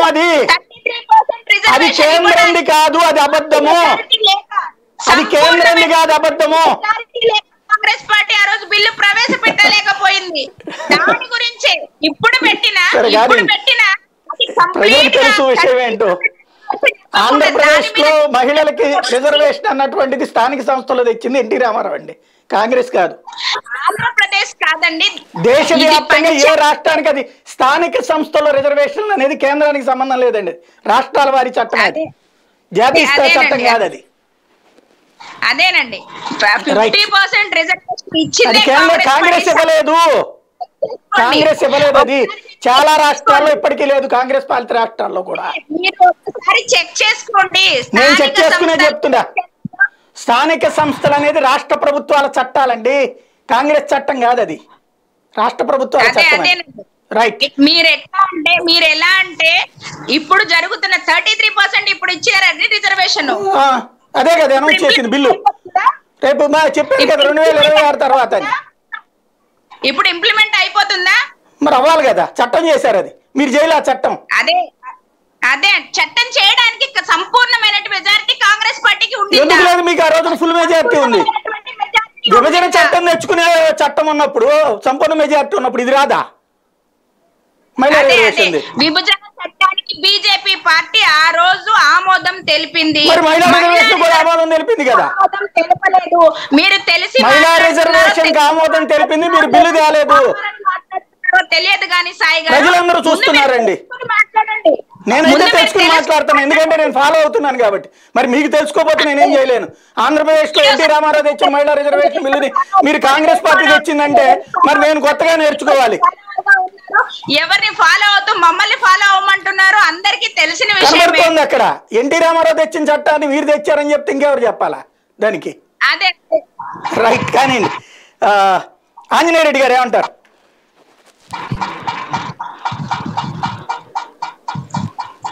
ఆంజనేయ రెడ్డి గారు మీద ఆడియో మ్యూట్ లో ఉన్నట్టు చూడండి. సాయి గారు, మేడం గారు మరి తెలిసి మాట్లాడుతున్నారు, తెలియక మాట్లాడుతున్నారు, వారి దగ్గర సమాచారం లేదు, నాకైతే అర్థం కావడం లేదు. స్థానిక సంస్థల రిజర్వేషన్కి కేంద్ర ప్రభుత్వానికి ఏం సంబంధం అండి? స్థానిక సంస్థల రిజర్వేషన్లు ఆ రాష్ట్రాలు నిర్ణయించుకుంటారు ఎంత శాతం ఇవ్వాలో, ఏమిటి. తెలిసి మాట్లాడుతున్నారా తెలియక మాట్లాడుతున్నారా ఒక బీజం వేయడానికి, ఆజ్యం పోయడానికి కారణం కాంగ్రెస్ పార్టీ. అది బాప్రే బాప్రే బాప్రే ఏం మాట్లాడుతున్నారు? మేము అనుకున్నా అది చేశారని చెప్తున్నారు మేడం. మేడం వినండి, మేడం గారు ఏం మాట్లాడుతున్నారంటే ఉత్తరాంధ్ర కాదు దక్షిణాది అని చెప్తా ఉంది. సోనియా గాంధీ దక్షిణాది అని చెప్తా ఉంది. ఏం చెప్తారు మేడం గారు? ఒక్క నిమిషం ఆగండి, మీ టర్లో మీరు మాట్లాడు. వారికి బహుశా తెలిసినట్లేదు సమాచారం. ఒకటి ఎంత తెలియదంటే, వారి అధ్యక్షురాలు గారు కూడా, షర్మిలమ్మ గారు కూడా, మణిపూర్ లో జరిగిన గొడవలు క్రిస్టియన్లు హిందువులు, అక్కడ క్రిస్టియన్లు హిందువుల గొడవలు కాదమ్మా, అది తెలుసుకోమనండి. మీ అధ్యక్షురాలకి తెలుసుకోవాలా, మీరు తెలుసుకోవాలా.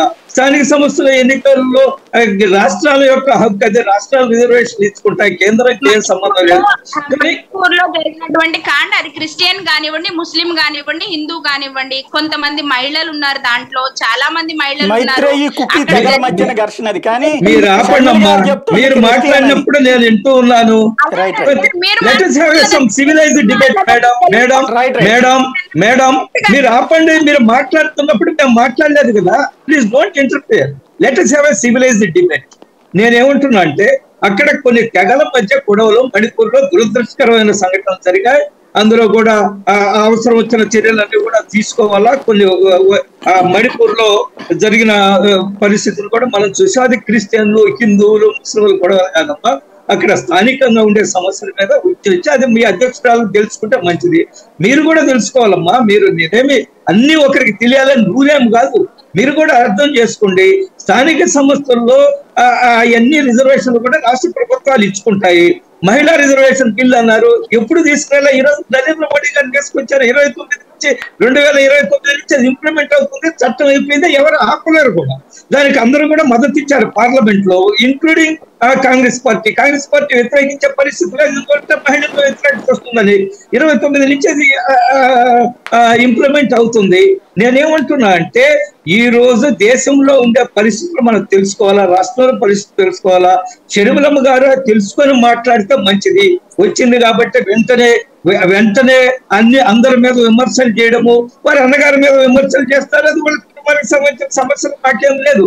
కానీ విషయ పరిజ్ఞానం మాట్లాడడం అంత మంచిది కాదు. కేంద్రం ఏం చేసిందంటే 72, 73 రాజ్యాంగ సవరణ తెచ్చింది. మీ సమాచారం కోసం చెప్తున్నాను.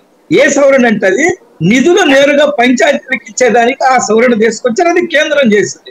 కానీ రిజర్వేషన్లు ఏవైతే ఉన్నాయో స్థానిక సంస్థల్లో కేంద్రానికి సంబంధం లేదు. సాయి గారు చెప్పినట్టుగా ఎన్టీ రామారావు గారు వచ్చిన తర్వాత మండల్ కమిషన్ ఇంప్లిమెంట్ చేయడము, అనేక మంది వెనకబడ్డ వర్గాల వాళ్ళకి ప్రజాప్రతినిధులుగా అవకాశం కల్పించడము ఎన్టీ రామారావు గారికి సంబంధించి వచ్చి అనేక రాష్ట్రాలు కూడా చేస్తున్నాయి. కాబట్టి ఇవన్నీ కూడా విషయాలు మనం తెలుసుకోవాలా. షర్మిలమ్మ గారికి కూడా చెప్పండి. మంచి పాయింట్ ఉందండి, హోదా అట్లాగే పోలవరం లాంటివన్నీ కూడా చేయలేదు అన్నటువంటిది. నేనేమంటున్నట్టే, సాయి గారు అనేక సందర్భాల్లో నేను మీతో మాట్లాడుతూ చెప్పాను, హోదా ముగిసిన అధ్యాయం అని మేము చాలా స్పష్టంగా చెప్పాము. హోదాకి కావాల్సిన, ప్రత్యేక హోదాకి కావాల్సిన ఆ యొక్క ఏది నిబంధనలు ఏవైతే ఉన్నాయో వాటిలో ఆంధ్రప్రదేశ్ ఫిట్ కావడం లేదు. ఆ రోజు మాట్లాడారు, ఆ రోజు అందరూ కూడా ప్రత్యేక హోదాల గురించి మాట్లాడారు. తర్వాత 14వ ఆర్థిక కమిషన్, 14th ఫైనాన్స్ కమిషన్ చాలా స్పష్టంగా చెప్పింది ఏమిటంటే, ఈ యొక్క స్థానిక నిధులు ఏవైతే ఉన్నాయో, ఎవల్యూషన్ ఆఫ్ ఫండ్స్ ఏవైతే ఉన్నాయో అవన్నీ కూడా పెద్ద ఎత్తున పెంచారు. 22% నుంచి 35% పెంచిన తర్వాత ఏ రాష్ట్రానికి కూడా ప్రత్యేక హోదా ఉండవలసిన అవసరం లేదు. కొన్ని రాష్ట్రాలు ఏదైనా ఆర్థిక ఇబ్బందులు ఉంటే వాటికి ప్రత్యేక ప్యాకేజీ ఉందని చెప్పారు. ఆ ప్రత్యేక ప్యాకేజీ విషయంలో చంద్రబాబు నాయుడు ఉన్నప్పుడు ప్రత్యేక ప్యాకేజీ చాలా ఏర్పాటు చేసి వారికి చెప్పాము. ప్రత్యేక ప్యాకేజీని ఉపయోగించడంలో కూడా ఆనాడు చంద్రబాబు నాయుడు గారు పూర్తిగా విఫలమయ్యారు. ఈ రోజు మీరు రైల్వే జోన్ల గురించి మాట్లాడుతున్నారు. రైల్వే జోన్లకు సంబంధించి 100 కోట్ల రూపాయలు కేటాయించడం జరిగింది. స్థలం చూపించమని రాష్ట్ర ప్రభుత్వానికి పదే చెప్పాము. రైల్వే జోన్కి ఇప్పటి వరకు స్థలం చూపించలేదు రాష్ట్ర ప్రభుత్వం. వాళ్ళ సమస్యలు ఏమున్నాయో, వాళ్ళ కారణాలు ఏముంటాయో నాకైతే తెలియదు. అదే సందర్భంలో రైల్వే ప్రాజెక్ట్ అభివృద్ధికి సంబంధించి ఈ రాష్ట్ర ప్రభుత్వం భూసేకరణ చేసి రాష్ట్ర ప్రభుత్వం షేర్ ఏదైతే ఉందో వాళ్ళ యొక్క షేర్ ని రాష్ట్ర ప్రభుత్వం షేర్ ను కూడా కట్టమని చెప్పాం. అందులో కూడా రాష్ట్ర ప్రభుత్వం స్పందించలేదు. కాబట్టి కొన్ని రైల్వే ప్రాజెక్టులు వెనక్కి వెళ్ళాయి. ఇవన్నీ పోలవరం ప్రాజెక్టు విషయం కూడా మనం చూసాం. పోలవరం ప్రాజెక్టు అనేక సమస్యలు వచ్చాయి, సాంకేతిక సమస్యలు వచ్చాయి, కొన్ని రిపేర్లు వచ్చాయి. అదేవిధంగా R&R ప్యాకేజీ విషయంలో కొంత తప్పులు జరిగాయి. నేను చెప్పింది కాదు, ఆ ప్రతిపక్షంలో ఉన్నప్పుడు జగన్మోహన్ రెడ్డి గారు చెప్పారు R&R ప్యాకేజ్ లో 100,000 కోట్ల రూపాయలు అవినీతి జరిగిందని చెప్పారు. వాటన్నిటి విషయాలు కూడా చర్చించుకుని అనేక సందర్భాలు అనేక కేంద్రం చాలా స్పష్టంగా చెప్పాము. పోలవరం ప్రాజెక్టుకు సంబంధించి 100% కేంద్రము భరిస్తుంది, అందులో ఎటువంటి అనుమానం లేదు. రాష్ట్ర ప్రభుత్వం సరైన సమాచారం ఇవ్వడంలో, సరైన ప్రణాళికలు తయారు చేయడంలో, సాంకేతిక పరిజ్ఞానం ఇవ్వడంలో రాష్ట్ర ప్రభుత్వ విఫలమైనతో ఇవన్నీ కూడా వాయిదా పడుతున్నాయి. నేనేమంటున్నా అంటే ఇప్పటికి కూడా మించిపోయింది లేదు సమయము. రాష్ట్ర ప్రభుత్వము సరిగా స్పందించి కేంద్ర ప్రభుత్వాన్ని విశ్వాసంలోకి తీసుకుని సాధ్యం తొందరగా పోలవరం పూర్తి చేయొచ్చు. కానీ రాష్ట్ర ప్రభుత్వం ఏం చెప్పింది, అనేక డేట్స్ వాయిదా చేసింది. ఫైనల్ గా అంబటి రాంబాబు గారు ఏం చెప్పారంటే ఎప్పుడు పోలవరం పూర్తి అవుతుందంటే పవన్ కళ్యాణ్ గారు 4 పెళ్లి చేసుకున్నప్పుడు పూర్తి అవుతుందని ఫైనల్ గా ఆయన ఫైనల్ టచ్ ఇచ్చారు. రైట్. రాజశేఖర్ గారు, ఈవేళ షర్మిల రైట్ చేస్తున్నటువంటి పాయింట్ల వ్యవహారంలో ఇక్కడ జగన్ కంగారు పడుతున్నాడా? తను తాజాగా రైట్ చేసినటువంటి పాయింట్ వచ్చేటప్పటికి ఆనాడు వివేకానంద రెడ్డిని మా మీద కుటుంబం మీద పోటీకి పెట్టింది కాంగ్రెస్ పార్టీ, ఇవాళ షర్మిలను పెట్టింది, కుటుంబంలో విభజన తీసుకొస్తుంది అన్నటువంటి వ్యాఖ్యలు కొద్దిసేపటి క్రితం చేశారు. దాన్ని ఎలా చూస్తారు రాజశేఖర్ గారు?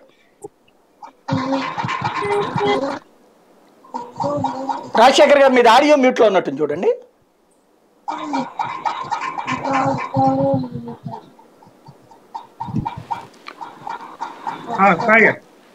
వినపడుతుందా? వినపడుతుంది. Right right. ఏమంటారు షర్మిల మీద జగన్ చేసిన తాజా వ్యాఖ్యలు ఎలా చూస్తారు?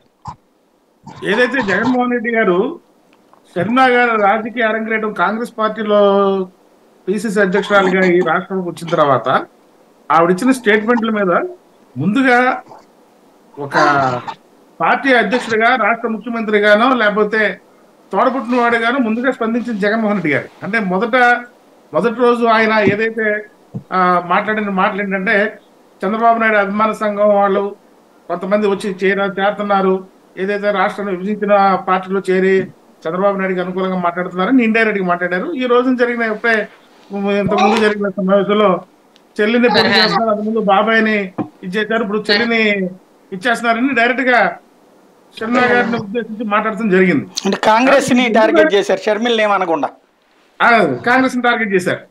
ఈ షర్మిల గారిని తీసుకొచ్చి పోటీ పెట్టారండి. ఏదైతే ఇక్కడ జగన్మోహన్ రెడ్డి గారి ఒక విషయంలో మాత్రం ఎందుకనో ఆయన అసలు చాలా పక్కన ఆయన చాలా ఒక దేని కూడా నిన్ను విరుగు మీద పడుతున్నా సరే చెల్లించని నాయకుడిగా ఆయనకి పేరుంది. కాకపోతే సొంత చెల్లెలు ఏదైతే షర్మిల గారు రాజకీయ వైరంతో బయటికి వెళ్ళిపోవడం, అదే రాజకీయ వైరంగా మారటం, తన ఎక్కుపెట్టిన బాణమే మళ్ళీ తిరిగి తన మీదకి రావడం అనేది ఎందుకు ఆయన కొంచెం లోపల ఆయన కొంచెం ఆవేదన చెందుతున్నట్టు ఉంది. ఆయన ఈ రోజున ఏదైతే ఇంత ముందు ఇచ్చిన మీటింగ్ లో ఆయన అన్న కామెంట్ చూస్తుంటే అదే అనిపించింది. ఎందుకంటే షర్మిల గారు కాంగ్రెస్ పార్టీ ప్లాట్ఫామ్ నుంచి మాట్లాడింది ఒక ఎత్తు అయితే, షర్మిల గారు జగన్మోహన్ రెడ్డి గారిని ఉద్దేశించి ఇదే రాష్ట్ర ప్రభుత్వం ఉద్దేశించి చేస్తున్న వ్యాఖ్యల్లో ఎంతో కొంత శాండీ ఉందా అని అనిపించేటట్టుగా పబ్లిక్ నుంచి ఆవిడ ఓన్ చేసుకోవడానికి ఆవిడ చేస్తున్న కామెంట్స్ ని ఈయన కొంచెం బాధించాయి. ఎందుకంటే బాధించడమే కాదు, ఖచ్చితంగా ఆ ప్రభావం కూడా ఉంటుంది. షర్మిల గారు మాట్లాడింది వేరు, కాంగ్రెస్ పార్టీ నాయకులు మాట్లాడింది వేరు. కాంగ్రెస్ పార్టీ నాయకులు మాట్లాడినా, తెలుగుదేశం నాయకులు మాట్లాడినా, జనసేన నాయకులు మాట్లాడినా అది రాజకీయంగా పరంగా మాట్లాడారు, దాన్ని రాజకీయంగా ఎదుర్కోవచ్చు అనేది ఉంటుంది. కానీ తను ఎంతో అభిమానించి తనతో పాటు నడిచి పాదయాత్ర చేసి తన కష్టాలు ఉన్నప్పుడు తనతో పాటు నడిచిన షర్మిల గారు ఒక్కసారిగా శత్రువుగా మారి శత్రువు పార్టీలో చేరి మళ్ళీ తన మీదకే ఎక్కువ పట్టిన బాణంలా తన మీద విమర్శనాస్త్రాలు చేస్తుంటే దాన్ని ఈయన అంతగా జీర్ణించుకోలేని పరిస్థితి ఉందనేది ఇందాక ఆయన అన్న మాటల్లో తెలుస్తా ఉంది. కుటుంబ సభ్యులను కూడా తీసుకొచ్చి బాబాయిని వదిలిస్తూ, చెల్లెల్ని వదిలిస్తూ ఇలా పార్టీలు నా మీదకి ఉసుకొలుపుతున్నాయి అన్న మాట మాట్లాడుతున్నాడంటే ఆయన లోపల ఎక్కడో ఆయనలో కొంచెం అలా అనుకోవాలా, విక్టిమ్ కార్డు ప్రయోగిస్తున్నట్టు అనుకోవాలా, సానుభూతి సంపాదించడానికి వేస్తున్న ఎత్తుగాడు అనుకోవాలి. అంటే అది రాజకీయ ఎత్తులుగా మాట్లాడచ్చు, సానుభూతి అయి ఉండొచ్చు. కానీ నిజంగా ఆయన స్పందించిన విధానం చూస్తుంటే సానుభూతి పరంగా కాకుండా ఆయన ఏదో ఆవేదన చెందుతారంటే మాత్రం ఉంది. దీని ప్రభావం పార్టీ మీద పడుతుందా, లేకపోతే రేపు రాబోయే ఎన్నికల మీద ఏమన్నా దీని ప్రభావం ఉంటుందా అనే ఆలోచన కూడా ఆయనకు ఉండొచ్చు. దాన్ని సానుభూతిగా అనుకోవచ్చు, లేకపోతే ఆయన నిజంగానే ఆవేదన చెందుతున్నట్టు ఆ వ్యాఖ్యలు మనం భావించవచ్చు. రైట్. హనుమంత్ రెడ్డి గారు ఏమంటారు? సార్ ఇందాక మేడం గారు కాంగ్రెస్ పార్టీ తరఫున మాట్లాడే మేడం గారికి అడిగేది ఏంటంటే బీజేపీ పార్టీతో జగన్మోహన్ రెడ్డి గారు ఉన్నారు. బీజేపీ పార్టీతో ఎక్కడ లేరు మేడం. ఈ రాష్ట్ర ముఖ్యమంత్రి జగన్మోహన్ రెడ్డి గారు కేంద్ర ప్రభుత్వంతో, కేంద్రంలో ఎవరైతే ప్రధానమంత్రిగా ఉంటారో వాళ్ళతో ఏ విధంగా సఖ్యతగా ఉండాలో ఆ విధంగా సఖ్యతగా ఉండి, మీరు అడుగుతున్నటువంటి ఏదైతే పోలవరానికి 13,000 కోట్ల రూపాయలు నిధులు రాబట్టడంలో కానీ, అలాగే విభజిత ఆంధ్రప్రదేశ్కి ఏదైతే 19,000 కోట్ల రూపాయలు ఏదైతే నిధులు ఇవ్వాల్సి ఉంటే దాంట్లో 4,500 కోట్ల రూపాయలు మాత్రమే ఇస్తే దాంట్లో 11,000 కోట్ల రూపాయలు నిధులు రాబట్టింది కూడా ఈ రాష్ట్ర ముఖ్యమంత్రి జగన్మోహన్ రెడ్డి గారే. ముఖ్యమంత్రి ప్రమాణ స్వీకారానికి పిలవడానికి వెళ్ళి, నరేంద్ర మోడీ గారిని పిలవడానికి వెళ్ళి ఖచ్చితంగా విభజిత ఆంధ్రప్రదేశ్కు ఏదైతే ప్రత్యేక హోదా ఇస్తామని చెప్పారో ఆ రోజు ప్రధానమంత్రిగా ఉన్నటువంటి మన్మోహన్ సింగ్ గారు చట్టం చేయకుండా ఏదైతే చెప్పారో ఆ మాటలకు ప్రధానమంత్రి గారు పార్లమెంట్ లో చెప్పిన మాటలకి విలువ లేకుండా పోతే అది చాలా ఇబ్బందిగా ఉంటుంది, పార్లమెంట్ కి ఇబ్బందిగా ఉంటుంది. ధైర్యంగా అడిగిన రెడ్డి గారే అంటే ముఖ్యమంత్రి కాకముందే ఈ రాష్ట్రం యొక్క ప్రత్యేక హోదా కోసం కానీ రాష్ట్ర ప్రయోజనాల కోసం జగన్మోహన్ రెడ్డి గారే. ఇవన్నింటినీ మనం ఎక్కడో ఉన్నాం, మనం వినలేదు కాబట్టి ఈ రోజు మాట్లాడుతున్నాం. అంటే మీరు చేయాల్సిన పని చేయకుండా విభజిత ఆంధ్రప్రదేశ్ ఏ విధంగా అడ్డగోలుగా విభజించారో దాని గురించి మాట్లాడకుండా ఈ రోజు మాట్లాడిన దానికి నేను సమాధానం చెప్పేదానికి రెడీగా ఉన్నాం. మేము ఎక్కడా కూడా విభేదించలేదు. ఆంధ్రప్రదేశ్ రాష్ట్ర ప్రయోజనాల కోసమే జగన్మోహన్ రెడ్డి గారు ఉన్నారు అనే విషయాన్ని కాంగ్రెస్ పార్టీ పెద్దలకు కూడా చెప్తా ఉన్నాం. ఏదైతే శర్మిలమ్మ గారు ఈ రోజు మాట్లాడినా మేడం గారు కొన్ని తప్పులని తెలిసినా కూడా తప్పులు కాదు, మేము నిజాయితీగా మాట్లాడుతున్నామని మీరు ఏమైతే చెప్తున్నారో అదంతా అబద్ధం అనే విషయం రాష్ట్ర ప్రజలు గమనిస్తూ ఉన్నారు. శర్మిలమ్మ గారు ఏం మాట్లాడినా ఆమె స్వప్రయోజనాల కోసం మాట్లాడుతున్నారా, లేకుంటే చంద్రబాబు నాయుడు గారి ప్రయోజనాల కోసం మాట్లాడుతున్నారా, కాంగ్రెస్ పార్టీ తెలుగుదేశం పార్టీ ప్రయోజనాల కోసమే మాట్లాడుతుంది అనే విషయం ఇక్కడే కాదు, తెలంగాణ ఎలక్షన్లలో అదే విషయమే నిరూపణ అయింది. ఇప్పుడు కూడా అదే విషయం నిరూపణ అవుతా ఉంది. ఎందుకంటే రేవంత్ రెడ్డి గారు ఏ విధంగా అక్కడ అయ్యారు, తెలుగుదేశం పార్టీ ఏ విధంగా జెండాలు పట్టుకొని కాంగ్రెస్ పార్టీ ప్రచార సభల్లో ఏ విధంగా పాల్గొన్నదనే విషయం అందరూ చూసిందే. మీరు చూశారు, నేను చూశాను, అందరూ చూసాం. వీళ్ళందరూ ఏ విధంగా మాట్లాడినా ఇప్పుడు ఏం మాట్లాడినా ఇప్పుడు తెలుగుదేశం పార్టీ తెలంగాణ నుంచి తెలుగుదేశం పార్టీ పెద్దలు ఏ విధంగా మాట్లాడుతుంటారో అవన్నీ రాష్ట్ర ప్రజలన్నీ గమనిస్తూ ఉంటారు. మేము అడుగుతా ఉన్నాం, ఈ రాష్ట్ర ముఖ్యమంత్రిగా జగన్మోహన్ రెడ్డి గారు 2019 నుంచి 2024 వరకు ఏదైతే మంచి పరిపాలన అందించాం ఆ పరిపాలన చూసి ఓట్లు వేయమని అడుగుతా ఉన్నాం. 17 మెడికల్ కాలేజీలు తీసుకొచ్చింది ఈ రాష్ట్ర ముఖ్యమంత్రి జగన్మోహన్ రెడ్డి గారు. కేంద్రంలో అప్పుడు సఖ్యతగా ఉన్నటువంటి చంద్రబాబు నాయుడు గారు కేంద్ర ప్రభుత్వంలో మెడికల్ కాలేజీలు, ప్రభుత్వ మెడికల్ కాలేజీలు సాధించలేకపోతే ఈ రాష్ట్ర ముఖ్యమంత్రిగా జగన్మోహన్ రెడ్డి గారు 17 మెడికల్ కాలేజీలు తీసుకొచ్చారు. వీటన్నింటినీ సాధించినది జగన్మోహన్ రెడ్డి గారా అవునా కాదా అనేది మీ మనసాక్షిని అడగండి, చెప్తారు. ఎస్, మాకు అధికారం ఇచ్చింది పేదలు బడుగు బలహీన వర్గాల కోసం ఏదైతే సంక్షేమ కార్యక్రమాలు చేయాలి, అభివృద్ధి చేయాలనో అవన్నీ చేసేదానికే మాకు ఇచ్చారు. మేము అవి చేశాం కాబట్టి మేము ప్రజల దగ్గరికి వెళ్ళి ధైర్యంగా అడుగుతా ఉన్నాం, ఓటు అడుగుతా ఉన్నాం. మీ కాంగ్రెస్ పార్టీ మ్యూట్ అవుతుంది చూడండి. ఆ రోజు విభజిత ఆంధ్రప్రదేశ్ కు ఏదైతే ప్రత్యేక హోదా చట్టం ఎందుకు చట్టం చేయలేదో దాన్ని ప్రజలకు వివరించండి, తప్పేం లేదు. ఆ రోజు మీ కాంగ్రెస్ పార్టీ మన్మోహన్ సింగ్ గారు 2 సార్లు అధికారంలోకి రావడానికి ఆంధ్రప్రదేశ్ లోని డాక్టర్ వైఎస్ రాజశేఖర రెడ్డి గారి నాయకత్వంలో కాంగ్రెస్ పార్టీకి వచ్చిన ఎంపీ సీట్లే అనే విషయం మన్మోహన్ సింగ్ గారే చెప్పారు. అదే రాజశేఖర రెడ్డి గారు చనిపోయిన తర్వాత ఆయన పేరుని ఎఫ్ఐఆర్ లో చేర్చి ఆయన కుమారుని 16 నెలలు జైల్లో పెట్టారు, అక్రమ కేసులు పెట్టి. దాని గురించి కూడా ప్రజలు గమనిస్తూ ఉంటారు. ఏంటి జగన్మోహన్ రెడ్డి గారికి భయమా? సోనియా గాంధీని అడుగుమా తెలుస్తుంది. కాంగ్రెస్ జగన్మోహన్ రెడ్డి గారికి భయం ఉందో లేదో. ఈ దేశంలోనే ప్రపంచంలోనే అత్యంత శక్తివంతురాలైనటువంటి సోనియా గాంధీ అధికారంలో ఉన్నప్పుడు ఎదిరించి కాంగ్రెస్ పార్టీ రాజీనామా చేసి వైఎస్ఆర్ కాంగ్రెస్ పార్టీ తరఫున పోటీ చేసి అత్యధిక మెజారిటీతో గెలిచిన జగన్మోహన్ రెడ్డి గారు. దీన్ని గుర్తుపెట్టుకొని మాట్లాడితే బాగుంటుంది. మీరేం చెప్తారంటే రాజశేఖర రెడ్డి గారికి కూడా భిక్ష పెట్టింది కాంగ్రెస్ పార్టీ అంటారు. కాంగ్రెస్ పార్టీ భిక్ష పెట్టింటే ఎందుకు కాంగ్రెస్ పార్టీ ఈ రోజు ఆంధ్రప్రదేశ్ లో లేదు అని అడుగుతున్నా. మీరు మీకు సోనియా గాంధీ నాయకత్వంలోనే పనిచేశారు అనుకోండి, ఎందుకు ఇప్పుడు సోనియా గాంధీ నాయకత్వంలోనే కదా ఆంధ్రప్రదేశ్ లో ఎందుకు లేదు? దానికి సమాధానం చెప్పాలి కదా. మీరు కూడా సమాధానం చెప్పకుండా ఇందాక మేడం గారు చెప్తూ ఉత్తరాంధ్ర అంట, ఇది నార్త్ అక్కడ ఉండే దక్షిణ భారతదేశంలో కాంగ్రెస్ పార్టీ. సోనియా గాంధీ ఈ దేశం కూడా కాదు, పరాయి దేశము. ఆమెను ఈ దేశస్తురాలుగా కూడా చూడరు. మీరు రాహుల్ గాంధీ గురించి చెప్తా ఉన్నారు. రాహుల్ గాంధీ ఉత్తర భారతదేశమే, దక్షిణ భారతదేశం కాదు. అది ఇంకోటి మణిపూర్ గురించి ఏదైతే అల్లర్లు జరిగినాయని చెప్తున్నారో అల్లర్లు జరుగుతున్నాయి, 2 తెగల మధ్య జరిగినాయి. దాని గురించి పార్లమెంట్ లో మా పార్టీ పార్లమెంట్ అధ్యక్షులైనటువంటి ఏదైతే మిథున్ రెడ్డి గారు కానీ విజయసాయి రెడ్డి గారు కానీ వీళ్ళందరూ మాట్లాడారమ్మా. కొద్దిగా రికార్డు ఉంటే తెచ్చి పెట్టుకోండి. ఈరోజు తెలుగుదేశం పార్టీ కోసం పనిచేస్తున్నారు కాబట్టి కొద్దిగా తెలుసుకొని మాట్లాడితే పద్ధతిగా ఉంటుంది. క్రిస్టియన్ అని సంబోధించారు కాబట్టే మతాల మధ్య కులాల మధ్య చిచ్చులు పెట్టాలనే ఆలోచనలో చంద్రబాబు నాయుడు గారికి ఒత్తాసు పలుకుతున్నారు షర్మిలమ్మ గారు అనే విషయం కాంగ్రెస్ పార్టీ ఏదైతే మాట్లాడుతున్నా దాని గురించి సమాధానం చెప్పాము తల్లి. మీకు ఏదైనా కావాలంటే తెచ్చుకోండి, తెలుసుకొని మాట్లాడండి, తప్పేం లేదు. రైట్ బేగ్ గారు, ఇక్కడ ఒకటి ప్రధానంగా వైసీపీ మిమ్మల్ని తెలుగుదేశం వైపుకే తోసుకెళ్తోంది షర్మిలని అడ్డుపెట్టి, మీకే దానికి ఎలా కౌంటర్ చెప్తారు? సాయి గారు ఇప్పుడు మాట్లాడారు, సార్ మాట్లాడారు, ఓపిక్గా విన్నాము. సోనియా గాంధీ గారు ఏ దేశమైనా కూడా ఈ దేశ కోడలుగా అడుగు పెట్టిన తర్వాత ఈ దేశంలో నేను కట్టె కాలే వరకు ఇక్కడే అని చెప్పిన తర్వాత కూడా ఆమె ఆ దేశం ఈ దేశం అని మాట్లాడుతుంటే అది మీ యజ్ఞతకే వదిలేస్తాము. అలాగనే మీరు అన్నారు ఇప్పుడు ఆడియో మ్యూట్ లోకి వెళ్తాను చూడండి. ఒక్క నిమిషం. రైట్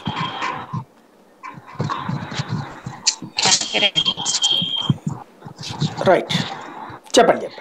మీరు షర్మిలమ్మ గురించి మాట్లాడుతున్నారు. ఇదే షర్మిలమ్మ గారు 16 నెలలు జైల్లో అన్న ఉంటే ఈ రాష్ట్రం మొత్తం తిరిగి ఈ రాష్ట్రం మొత్తము ఏ మహిళ చేయనటువంటి పాదయాత్రని చేసి తనని ముఖ్యమంత్రిని చేసింది ఇదే షర్మిలమ్మ, అవునా కాదా? అది మీకు తెలియాలి, అది మీ విజ్ఞతకి వదిలేస్తాము. ఇందాక బీజేపీ నాయకులు మాట్లాడుతూ ఆయన అంటారు మాట్లాడేటప్పుడు మళ్ళీ ఒక్క మాట మాట్లాడుతున్నప్పుడు మేడం ఒక్క పాయింట్ నేను మాట్లాడలేదు మేడం, ఒక్క పాయింట్. ఇందాక ఆ మెయిన్ పాయింట్ ఏంటంటే మిమ్మల్ని తెలుగుదేశం అస్త్రం అన్నటువంటి రూట్ లోనే తోసుకెళ్తున్నారు, దానికి ఏమంటారు అంటున్నా. వాళ్ళు మాట్లాడిన దానికి ముందు క్లారిటీ ఇవ్వనివ్వండి, ఆ తర్వాత మీరు అడిగిన దానికి క్లారిటీ ఇస్తాను. ఇందాక బీజేపీ నాయకులు మాట్లాడారు, పోలవరం ప్రాజెక్టు పూర్తి అవ్వాలంటే పవన్ కళ్యాణ్ 4వ పెళ్లి చేసుకుంటే అవుతుందన్న అంబటి రాంబాబు మీద బీజేపీ నాయకులు ఎందుకు మౌనంగా కూర్చున్నారు? వాళ్ళని అడగాల్సింది పోయి జగన్మోహన్ రెడ్డి గురించి మాట్లాడి ఇదెందుకండి, మీకెందుకండి షర్మిల గారి గురించి? ఇప్పుడు బీజేపీ నాయకులు చెప్పారు విశాఖ రైల్వే జోన్ కోసం 100 కోట్లు రెడీగా పెట్టాం సూట్ కేసులో సర్దేసి, కాకపోతే స్టేట్ గవర్నమెంట్ తెచ్చుకోవట్లేదు అన్నారు. దాని గురించి చర్చ చేయండి. అట్లాగనే ఏవేవో చెప్తున్నారు. వాటి అంటే మీకు కావాల్సింది ప్రాబ్లమ్స్ కాదు, ప్రాబ్లమ్స్ మీద డిస్కషన్ చేయడానికి అటు వైసీపీ గాని ఇటు బీజేపీ గాని సిద్ధంగా లేదు. ఎంతసేపు విమర్శలు చేయడం నిజంగా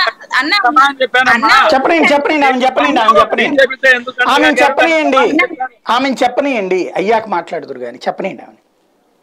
చెప్పండి అన్న. ఇప్పుడు మీరు నిజంగా మేము పేద ప్రజల కోసం చేశాం, మేము ఇన్ని లక్షలు చేశాం, అన్ని కోట్లు తెచ్చాం, ఇన్ని చేశాం అన్ని చేశామని అన్నప్పుడు ప్రజలు మీ పక్షాన ఉన్నప్పుడు మీరెందుకు భయపడుతున్నారు?